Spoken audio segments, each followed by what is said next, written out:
Bismillahirrahmanirrahim. Assalamualaikum warahmatullahi wabarakatuh.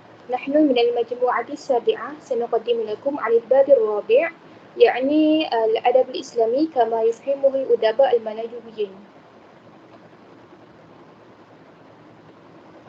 ثم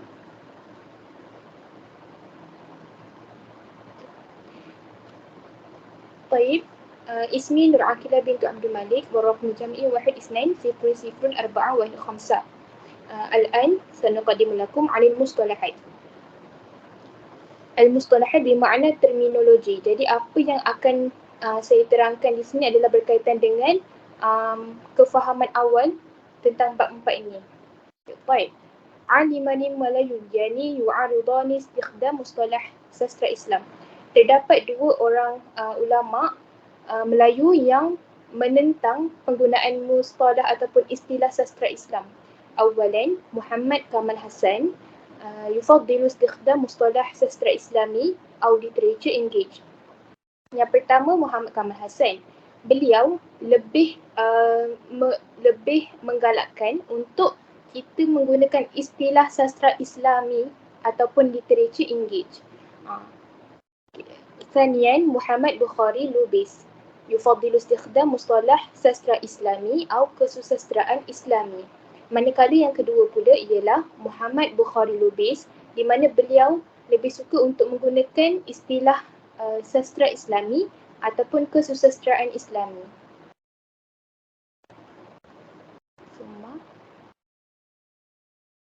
Baik. أصبح موضوع سastra Islam موضوعا جدليا في السبعينيات والثمانينات. Di sini saya akan terangkan pula tentang bagaimana tajuk sastra Islam ni dia menjadi satu kontroversi ketika tahun 70-an dan juga tahun 80-an. Baik. Ada بعضهم الاستخدام الوصفي كلمة إسلام بعد الاسم كما في مكان إسلام يعني الطعام الإسلامي غير كاف إذا ما تم استخدامه في المجال الأدبي. Untuk poin yang pertama, saya akan terangkan bagaimana terdapat beberapa orang yang berpendapat apabila kita menggunakan perkataan Islam selepas kata nama, contohnya pada perkataan makanan Islam, okay, itu tidak mencukupi kalau kita disandarkan perkataan Islam itu selepas kata nama saja untuk dalam bidang sastra. ثانيا إلا أن استخدام اللفظ العربي الوصفي إسلامي الذي يعني من خلال منظور إسلامي أو منسجما مع القيم والتعاليم الإسلامية. Melainkan apabila kita menggunakan lafaz perkataan Arab Islami, kan kat situ ada ya nisbah kan, yang membawa maksud daripada sudut pandang Islam ataupun yang bertepatan selari dengan nilai-nilai dan pengetahuan-pengetahuan Islam. Maksudnya adalah perbezaan apabila kita menggunakan perkataan Islam sahaja dengan perkataan Islam yang ada ya nisbah. Keduanya merupakan benda yang berbeza lah. Jadi sangat penting untuk kita membezakan sama ada Islam tu ada ya nisbah ataupun tak. ثم هذه السبب كمال حسن في تفضيله إطلاق مصطلح literature engage على الأدب الإسلامي. Alal adabil Islami. Inilah antara sebab kenapa Kamal Hassan lebih suka menggunakan istilah literature engage dalam sastra Islami. Liyushir bidzalik ila anna al-adab aw al-katib la budda an yakuna multaziman wa mutamassikan biqiyamil akhlaqiyatil mutlaqah. Ini menunjukkan kepada bahawa seseorang sastrawan ataupun seorang penulis mestilah seorang sastrawan ataupun penulis ni dia beriltizam ataupun berpegang kepada nilai-nilai akhlak yang sepatutnya lah.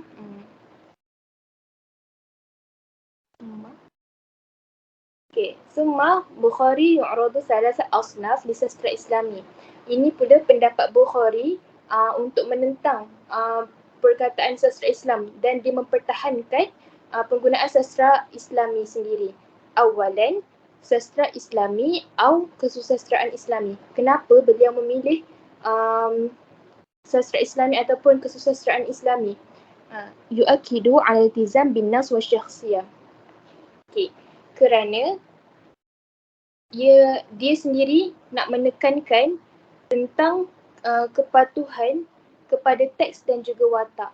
Jadi istilah untuk sastra Islami ataupun kesusastraan Islami ni adalah di mana apabila seseorang individu ni dia betul-betul berpegang kepada kepatuhan teks dan watak. Maksudnya keseluruhan teks dan watak dia tu memang bertepatan dengan ciri-ciri Islam semua lah. Okay, thanian kesusastraan ala Islami. Yurakizu al-qiyam Islamiyah fil kitabat. Okay, kat sini pula dia memfokuskan kepada ciri-ciri Islam ataupun nilai-nilai Islam dalam penulisan. Okay. Al-kitabat allati tusawwiru al-qiyam Islamiyah wa la tahtawi ala ay anasir qad tanaqud tilka al-qiyam.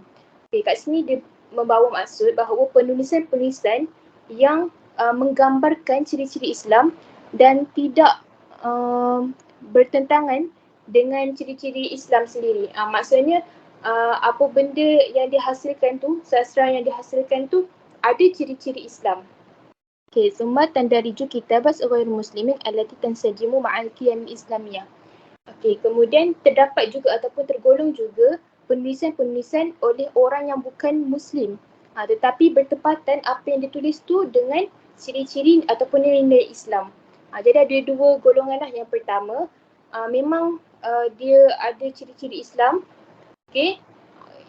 Yang kedua, penulis tu bukan daripada kalangan Islam tapi dia mengikut ciri-ciri Islam macam tu. Okay. Inna hadha an-naw' min al-adab al-islami yahmilu ikhlas al-katib wal iltizami dini. Okey, tetapi untuk pendapat yang ala Islami ni dia agak macam kurang sikit sebab dia mengabaikan keikhlasan penulis tu sendiri dan keteguhan agama dia. Kan ala Islami dia tak 100% ada Islam tu sendiri. Mungkin dia ada macam sikit-sikit kan part Islam. Maksudnya adalah benda yang dia tak patuh sikit dengan syariat macam tu. So dia akan mengabaikan sedikit dah keikhlasan seseorang penulis tu sendiri macam tu. Okay, tasyabaha nazrah Muhammad Qutb wa tatafiq ma'a tabi'atil alamiyah lil Islam. Dia punya pendapat ni lebih kurang ataupun seumpamanya dengan pandangan Muhammad Qutb dan bertepatan dengan selaras dengan sifat universal Islam. Okay, salisan sastra Muslim. Okay, sastra Muslim yahtawi ala kitabat jami'al muslimin. Okay, sastra Muslim ni yang pertama dia berasal daripada ataupun terkandung kesemua penulisan ni adalah dalam kalangan orang-orang Muslim. Okay, yang saniyan innahtawat hadhil kitabat ala anasir aw qiyam ya'iduha ba'dhum ghair islamiyah. Okay, golongan kedua pula terkandung dalam penulisan-penulisan ni anasir atau unsur-unsur ataupun ciri-ciri yang sebahagiannya adalah bukan ciri-ciri Islam. Okey. Lepas tu boleh tengok yang bawah sastra Muslim tu kan. Sebab istikhdam isim fa'il yakni Muslim innahu la yajra'u ala ittiham ay syakhsi bil kufur. Okey, Bukhari Lubis ni kenapa dia menggunakan isim fa'il kan? Sastra Muslim. Muslim kan isim fa'il. Asal dia fi'il madhi dia aslama. Jadi bila jadi isim fa'il jadi muslimun lah. Okey, kenapa beliau menggunakan isim fa'il? Sebab dia tak nak mengkafirkan dia tak berani untuk tuduh sesiapa sebagai kufur ataupun kafir. So dia gunalah isim fa'il macam orang yang berserah diri kan. Okey, orang Islam macam tu. Okay. في العشر سنوات الماضية إنه بحث عن بديل مناسب يتجنب ظلم الكتاب الملايويين المحسوبين على الإسلام والذين تأتي إنتاجاتهم غير متماشية مع القيم والمبادئ الإسلامية. Okay. Pada 10 tahun yang lalu, beliau berusaha keras untuk mencari inisiatif macam mana untuk menjauhkan ataupun menghapuskan kezaliman kezaliman penulis Melayu ataupun ketidakadilan lah penulis Melayu yang bergabung di mana penghasilannya ini mungkin tak selaras dengan ciri-ciri Islam tu sendiri. Jadi wujudlah sastra Muslim tu sendiri. Okay. Summa wujud lalangizm fil Malaysia. Okay. Dalam konteks pendapat Bukhari Lubis ni pun ketika itu beliau berpendapat bahawa wujud juga golongan lalangizm di Malaysia waktu tu. Lalangizm ni apa? Awalan ittiba' at-tiyar awin naz'ah duna ilmun kaf. Okay. Lalangizm ni maksudnya dia ni selalu ikut trend ataupun dia ikut orang tanpa pengetahuan yang banyak. Maksud kalau senang nak cakap, kita membuta tuli lah macam tu. Maksudnya kita buat apa yang orang buat, kita ikut je. Padahal kita tak tahu pun benda tu betul ke tak, salah ke tak, macam tu. Okay. Sanian, ma'rifatul lughatil arabiyyah amrun muhimun liidrak fahmi sahih lil'adid minal qadaya fi turas islami. Kemudian Bukhari Lubis ni dia berpendapat bahawa mengetahui bahasa Arab ni adalah satu perkara yang sangat penting untuk kita ni capai kefahaman yang betul dari sudut warisan Islam tu sendiri. Jadi kita walaupun orang Melayu, kalau kita nak faham warisan Islam, kita kena tahu dan faham bahasa Arab supaya kita pun fahamlah maksud-maksud dia, apa yang kita nak hasilkan, semua kita tahu macam tu. Okay. Summa ittafaqa maqulah al-Faruqi kay tusbihu musliman la budda an takuna mu'raban. Okey, bertepatanlah dengan kata-kata Faruqi di mana beliau berkata kalau kita nak jadi seorang muslim, kita mesti diarabkan ataupun kita mesti tahu bahasa Arab lah. Macam kita baca Al-Quran kan. Kalau kita nak faham apa yang kita baca kan, mestilah kita tahu bahasa Arab tu sendiri. Macam tu. Okay. Yubayyinu Bukhari anna al-qira'ah wal bahath fi tarajim turathil Arabi khususan Al-Quran wa Sunnah tu'addu kafiyah lil husul ala kimiyati ma'qulah min al-ma'lumat wal ma'rifah hawla turath islami. Okay. Jadi jelaslah kat sini bahawa Bukhari menjelaskan apabila kita membaca dan mengkaji warisan-warisan Arab itu sendiri, khususnya Al-Quran dan juga As-Sunnah, benda ni boleh membawa kepada penambahan ilmu pengetahuan lah. Kita dapat maklumat baru, kita lebih faham dan lebih menghayati tentang warisan-warisan Islam.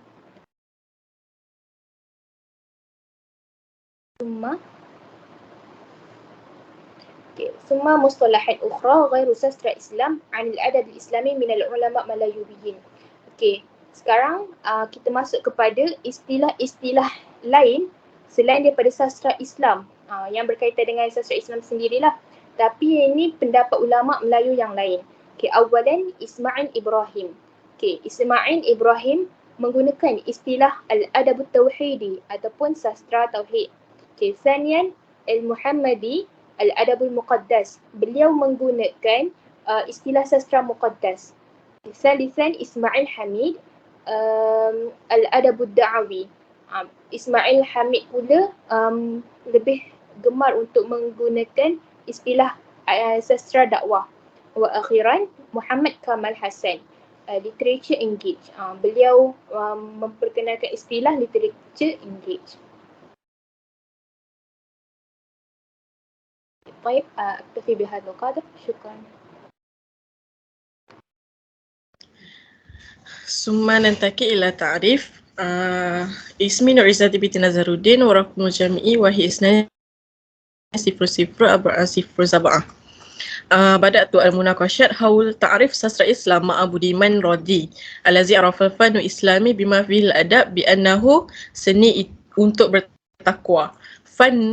فن يبتغي به التقوى حيث أكد بوديمان رودي على أن الفنان الكاتب يجب ألا يخضع للفن أو المجتمع. Dekat sini perbincangan definisi Islam bermula dengan Budiman Radi ni. Budiman Radi ni dia mendefinisikan seni Islam ni sebagai seni yang mencari ketakwaan. Lepas tu dia menegaskan bahawa seniman atau penulis tidak harus tunduk kepada seni atau masyarakat. Seterusnya, ويتعمق بدر الدين في معالجة الموضوع وذلك بوصفة مفهوم الأدب الإسلامي كاملا، حيث يعرف بدر الدين فن والأدب الإسلامي على أنه فن يمثل تصورات الحياة من خلال مفهوم إسلامي.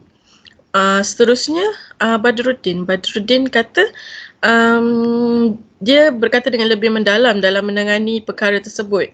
Dia menghuraikan keseluruhan konsep sastra Islam, iaitu gambaran-gambaran kehidupan melalui konsep Islam. Itu adalah sastra Islam dasarkan Badruddin. Seterusnya, ويركز بدر الدين على الفهم الخطأ للعديد من الناس الذي يعدون الفن والأدب الإسلامي فن يتحدث عن الإسلام فقط. Badruddin ni pun dia memberi tumpuan kepada salah tanggapan ramai orang yang menganggap seni dan sastra Islam sebagai seni yang hanya bercakap tentang Islam. Seterusnya, Badruddin ni dia kata Islam ni adalah agama yang menerima perubahan. Sebaliknya, lebih daripada itu, Islam menyesuaikan prinsip mengikut keadaan dan persekitaran, menunjukkan bahawa ia adalah agama yang sesuai untuk setiap masa dan tempat. Menurut Muhammad Qutb. Okey. Seterusnya, ta'kid Badruddin ala an al-katib al-wajibu islami labudda an yudrikal mafhum lil-islami fi kitabatu. Fahaza wal hakiki wal mas'uliyati al-mulaqati ala atik al-katib aw al-fanani al-islami yu'taraf bil islami mafhuman lihayati. Seterusnya, Badruddin ni dia menekankan terhadap tugas Islam seorang penulis mestilah merealisasikan konsep Islam dalam tulisannya. Inilah kebenaran dan tanggungjawab yang diletakkan kepada penulis atau seniman Islam untuk mengiktiraf Islam sebagai konsep kehidupan. Seterusnya,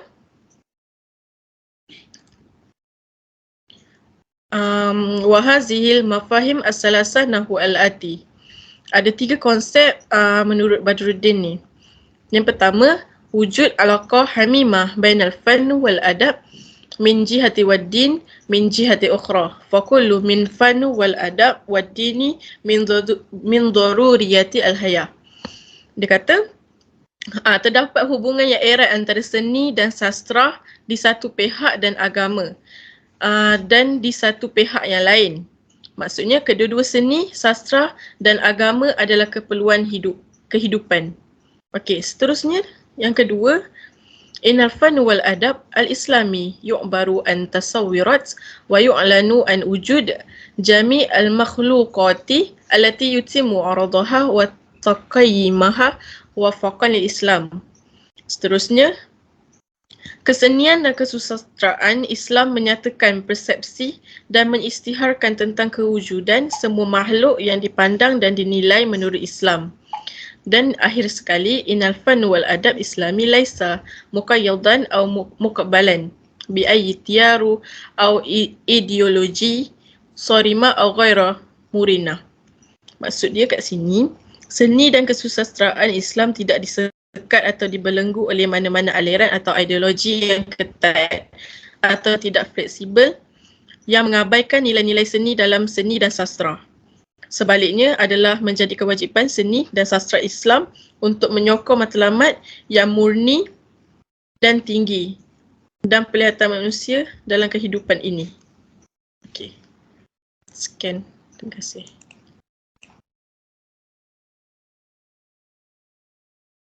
ثم سأواصل إلى أفكار الرئيسية التي تعكس الأساس الأصولية لأدب العلمي والمنطقي والفكري.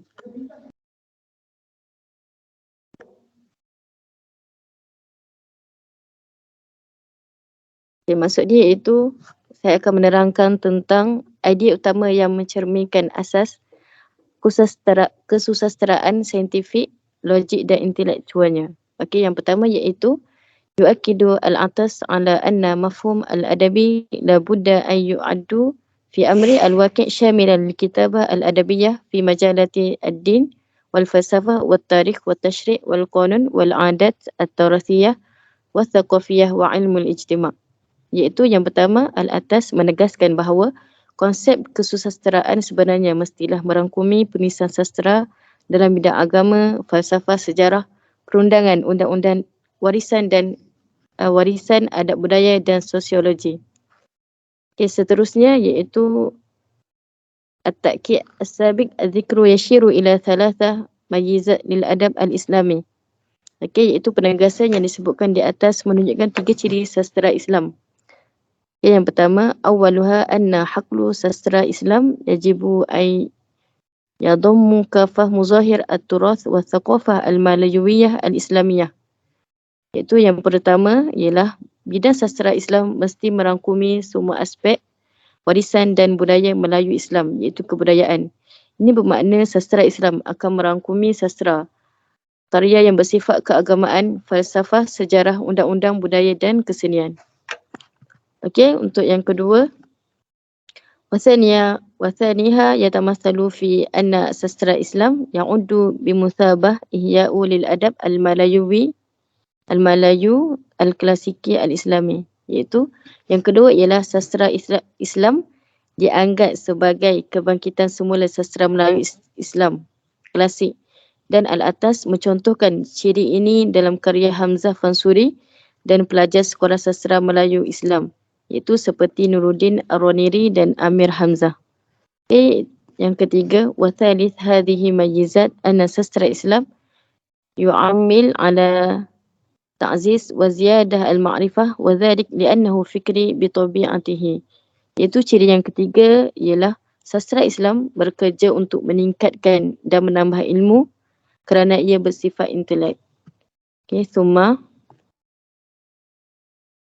Okey, untuk seterusnya, asas adik utama yang mencerminkan asas yang kedua iaitu wathaniyan an-tabi'ah wa waqi'iyah sastera Islam tumathilu tabi'ah wa waqi'iyah al-Islam allati la yumkinu fasaliha an al-mafhum an-naqi lil-ma'rifah wa lidhalik fa inna sastera Islam tarkazu ala ma'rifah wal waqi'iyah, iaitu sastera mewakili sifat dan hakikat Islam yang tidak dapat dipisahkan daripada konsep ilmu yang murni, dan oleh itu sastera Islam memfokuskan mengenai pengetahuan dan realisme. Al-Atas berkata secara kontroversi, watak dari realiti tamadun, warisan dan budaya Melayu adalah Islam semata-mata dan tidak mungkin memisahkan dalam konsep ilmu yang sebenar. Okay, yang ketiga, anna sastera Islam yajibu alla tanakid mafhum wahdatul wujud al-islami alladhi yarkazu ala istiqlaliyah wujud Rabb. Yang ketiga iaitu maksud dia, faktor utama yang dianggap sebagai sumber perubahan ini dan sumber revolusi budaya ini adalah penjelasan logik tentang konsep kewujudan baru, iaitu kewujudan Tuhan yang dikemukakan pada permulaan Islam. Perkara di atas bermaksud sastera Islam tidak boleh bercanggah dengan konsep Islam yang memfokuskan kepada kewujudan Tuhan. Okey, seterusnya yang keempat, anna sastera Islam yajibu an ta'kisu atharul Quranul Karim fiha alladhi yu'akkidu 'ala al-wuduh wal aqlaniyah fi naqash wal khutabah wal kitabah wa qad tam tatbiq ma sabaq dhikruhu binajah fi a'mali al-adabiyah lil sufiyyin wal ulama. Okey, yang keempat iaitu sastera Islam harus mencerminkan pengaruh Al-Quran ke atasnya yang menekankan kejelasan dan rasional dalam perdebatan, retorik dan penulisan. Perkara di atas telah berjaya diterapkan dalam karya sastera sufi, ulama dan warisan Melayu Islam klasik. Okey, summa. Yang kelima, anna sastera Islam la budda an tuwazzifu al-lughah bisurah aqlaniyah wa manzumah wa ala dhalik fa inna 'ada syuja'ah al-adabiyah li Hamzah Fansuri wa kafa'ah misalan namuzajiyah yahtamu ala katib sastera Islam alla yaturaddadu fi an yubda, iaitu sastera Islam mesti menggunakan bahasa secara rasional dan teratur. Selain itu, mengambil kira keberanian dan kecekapan sastra. Contohnya Hamzah Fansuri sebagai contoh teladan memerlukan penulis sastra Islam tidak teragak-agak untuk menjadi kreatif. Selain itu, Hamzah Fansuri dianggap sebagai orang yang pertama menggunakan bahasa Melayu secara rasional dan tersusun. Bahasa Melayu dan pemikirannya merangkumi keindahan idea-idea murni yang dipermudahkan dalam bahasa yang dipengaruhi sehingga mampu berkomunikasi dan mengeluarkan idea, dan ia juga menjadi cukup jelas untuk berhadapan dengan dunia iaitu falsafah. Yang terakhir, wa akhiran fa inna jamalu al-fanni lilughah al-malawiyyah yu'addu فعالا في فهم نثريات التي استخدمت فيها لغة ذات يرجع أصله إلى Hamzah Fansuri. Tulisan Amir Hamzah itulah juga yang telah mencapai suatu keistimewaan, beri kehalusan serta keindahan seni bahasa Melayu. Itu pun mengandungi erti yang berkesan dalam proses penggunaan bahasa dari aliran yang berasal dari Hamzah Fansuri. Hadza faqat minni.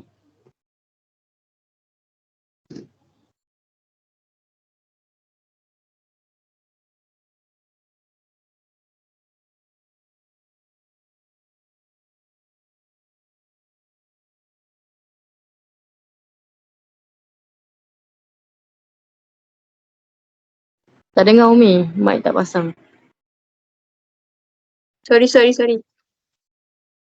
ثم ننتقل إلى الشاشة التالية وهي اعتبار الإسلام سنة 99. قبل نبدأ اسمي أم كلثوم بنت محمد إسماعيل، رقم الجامعي 1200421. في صفحة 165 sampai 168 kita akan bicarakan tentang tokoh iaitu Yusof Zaki Yaakob, yang mana Yusof Zaki Yaakob ini merupakan sastrawan, bukan dia merupakan pengasas pustaka Dian, iaitu pustaka yang terkenal di Kota Baru. Yusof Zaki Yaakob ni dia merupakan pengkaji sejarah khususnya bagi dunia persuratan Islam, dan dia adalah seorang mahaguru, seorang pemikir, seorang pencari minda dan sekaligus seorang penggerak revolusi pemikiran sejagat dengan mengambil pendekatan yang cukup Islami lah. Yang pertama, awalan sastra Islam li'annahu adabun yasuru an-nazatu wa qiyamu islamiyah fil hayah. Maksud dia kat sini ialah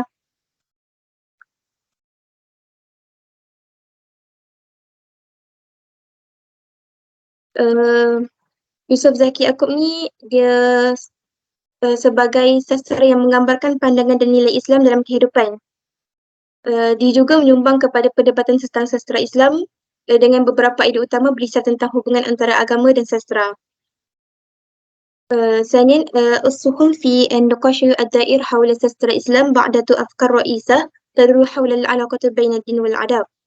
Dia juga menekankan keharusan untuk tidak memisahkan sastra dari agama, kerana sastra dan agama kedua-duanya berasal dari sumber yang sama ataupun keluhuran yang sama. أكد على ضرورة عدم فصل الأدب عن الدين. Sastra maupun agama tidak boleh wujud tanpa perasaan yang murni. Yusof Zaki Yaakob juga dia telah mengesahkan bahawa Al-Quran juga merupakan sumber utama, dan Islam yang telah diturunkan itu yang seni dalam bahasa dan sastra ketuhanan. Kilahuma ينبئان من نفس المصادر والنفس المشاعر السامية أو الفضيلة. فضيلة.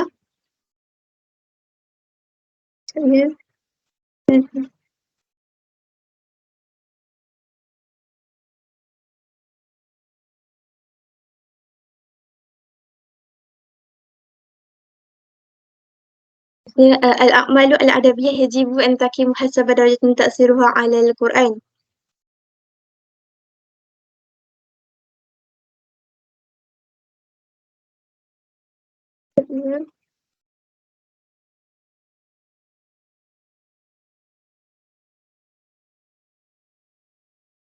Terus syawna kaunan al-adab takbiran an lahdi nurani ar-ruh وتركيزه على وظيفة الأدب ومدى تأثيره وفائدته وأثره على القارئ.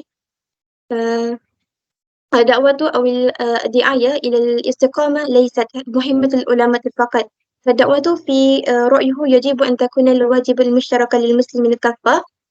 وأخيرا أن الكاتب الحقيقي الأصلي والذي يكون كاتبا، فمهارة الكاتب الحقيقي لا يمكن الوصول عليها من خلال الحضور المؤتمرات أو الكلية الأدبية. Yusof Zaki Yaakob juga dia telah menilai sastera mengikut tahap pengaruh terhadap pembaca. Jadi sebarang karya sastera tu dianggap baik sekiranya mempunyai pengaruh yang positif serta mampu mengembangkan serta menyuburkan keikhlasan dalam perasaan dan dapat merangsanglah pembaca ni untuk menarik dapat merangsang pembaca supaya lebih tertarik kepada sastera yang dibuat oleh penulis tersebut. Lepas Yusof Zaki Yaakob juga dia telah menegaskan sastera ni sebagai ungkapan hati nurani yang mana tumpuannya pada fungsi sastera, sejauh mana pengaruhnya dan faedahnya dan kesannya kepada pembaca. Dia juga menegaskan bahawa dakwaan ataupun dakwah bukan tugas ulama sahaja, tapi pada pendapat beliau dia menyeru supaya jadi kewajipan kepada umat Islam tu tidak kira ahli politik, artis ataupun penulis, supaya penyampaian sastera tu dapat menarik minat pembaca. Okay, next. Lepas tu ke Yusof Zaki Yaakob juga, dia telah berkata kemahiran tu kemahiran soal penulis sejati tidak boleh diperolehi dengan menghadiri persidangan atau kuliah sastera. Jadi sehingga kini tidak akan ada seorang penulis ataupun sastrawan lain, sastrawan negara manapun tidak boleh menandingi Buya Hamka.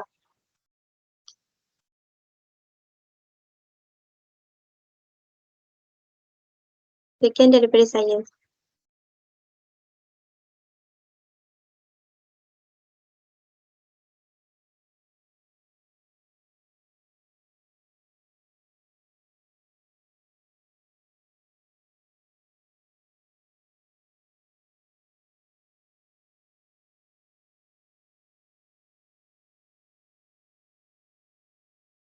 ثم اسمي أنا فرحانة بنتي ماما علوي سأواصل إلى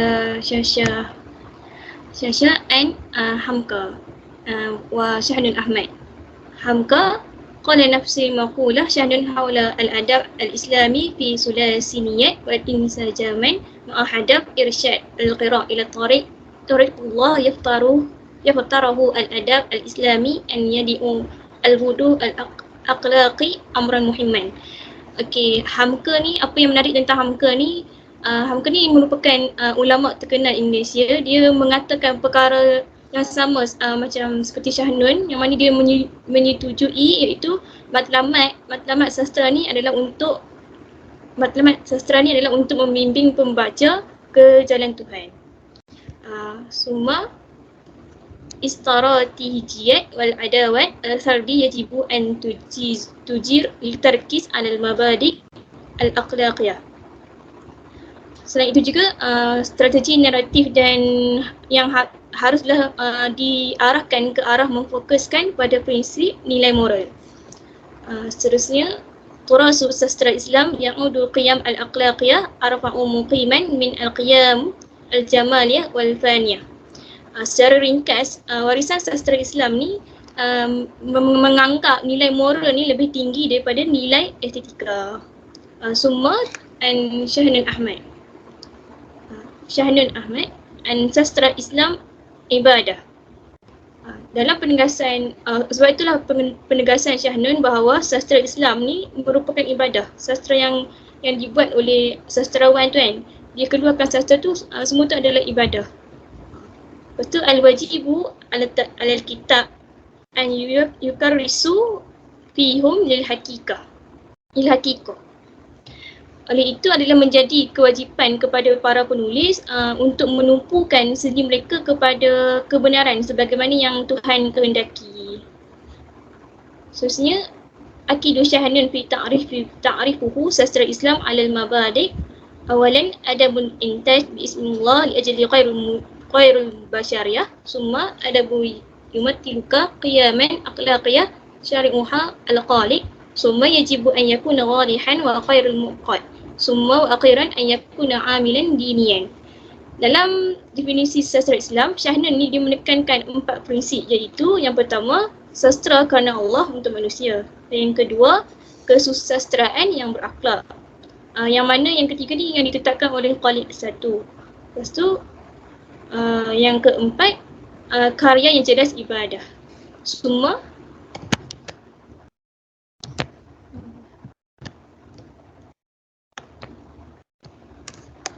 Umi Syasha tadi. Okey, semua tentang Muhammad Kamal Hassan. Okey. Yatam tarkis bisurah akbar ala kaifiyah takif liwa wujihat an-nazar al-islamiyah fil adab badalan min tarkis ala mustalah sastra Islam nafsahu. Muhammad Kamal Hassan ni dia lebih suka memberi tumpuan yang lebih kepada cara mengadaptasi pandangan Islam dalam kesusastraan berbanding istilah sastra Islam itu sendiri. Summa ayakuna musibat ala ta'had al-islami lil kitab wa kitabatuhum insajaman ma'a nazarah al-alamiyah al-islamiyah. Penulis dan tulisan yang mereka buat ni haruslah selaras dengan pandangan unik Islam. Summa fa fi ra'ayhu anna mustalah islami yukadu ala an mu'allafu mu'tahidu summa multazam bi ta'ibid al-qiyam al-islamiyah summa bi ibarah ukhra fa in sastra Islam huwa literature English yu'ayyadu summa yaltazamu bi fikrah. Pada pendapat beliau, istilah Islam menekankan bahawa pengarang ni berikrar dan komited untuk menyokong nilai-nilai Islam. Dengan kata lain ni, sastra Islam ni adalah sastra yang melibatkan dan menyokong dan komited kepada idea Islam, realiti dan juga karya. Semua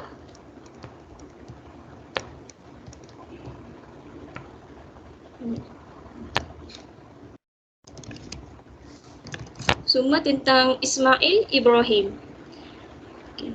Yang pertama ni, Ismail Ibrahim ni dia mengesahkan bahawa sastra Islam adalah penulisan sastra berdasarkan falsafah tauhid.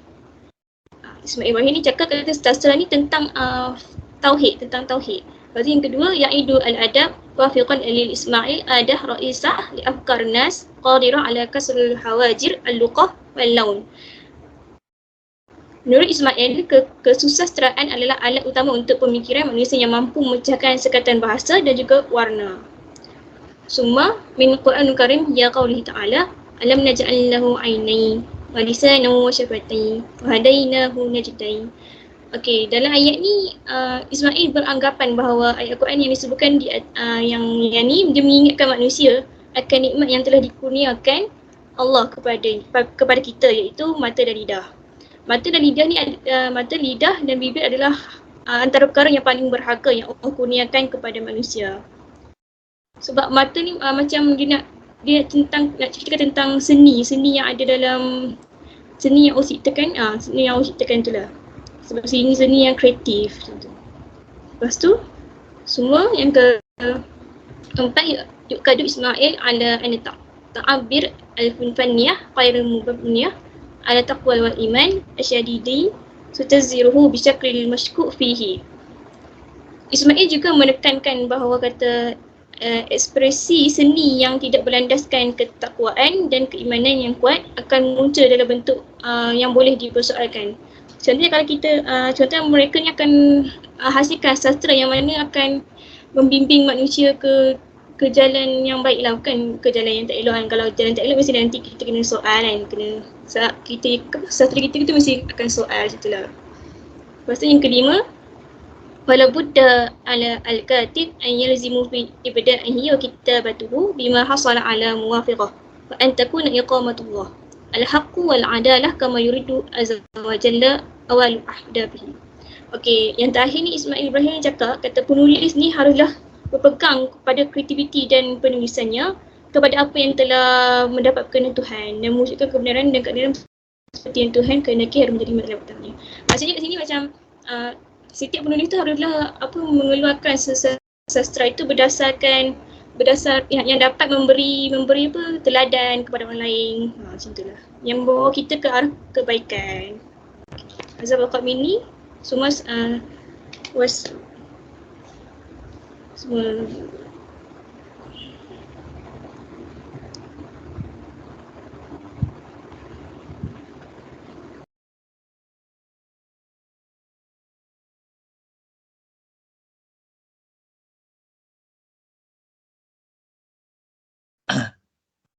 yang terakhir wa akhiran surat 172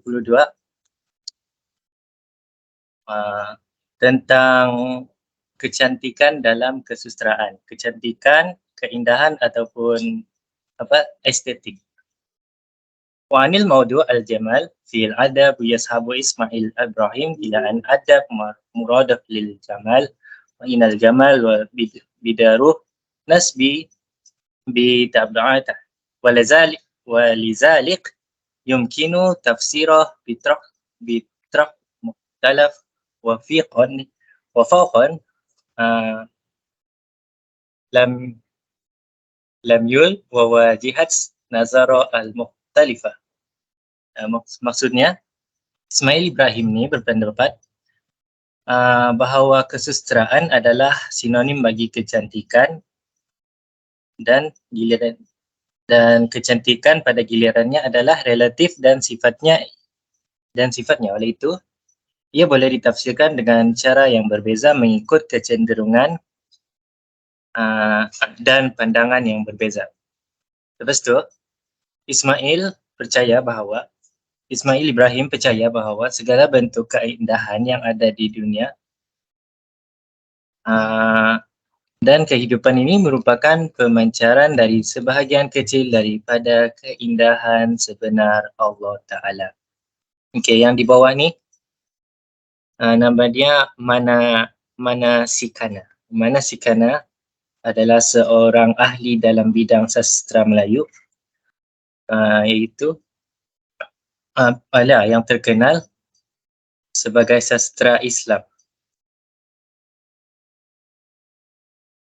Iaitu beliau cakap sini mengenai sastra Islam sebagai sastra yang menyeru kepada takwa dan kebajikan dalam kehidupan. Itu yang merah-merah tu. Okay. Menekankan nilai-nilai yang baik dalam masyarakat berdasarkan Al-Quran dan Sunnah. Khatiman sebagai penutupnya,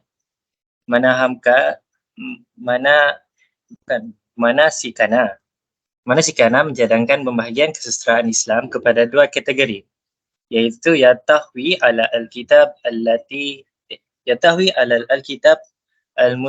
al-munsijimah ma'al mafhum al-islami al-adab. Itu yang pertama, iaitu merangkumi penulisan yang selaras dengan konsep sastra. Yang kedua, yahtawi ala al-kitabat allati tasawwur ba'da anasir atau muzahir al-kitabah al-islamiyah.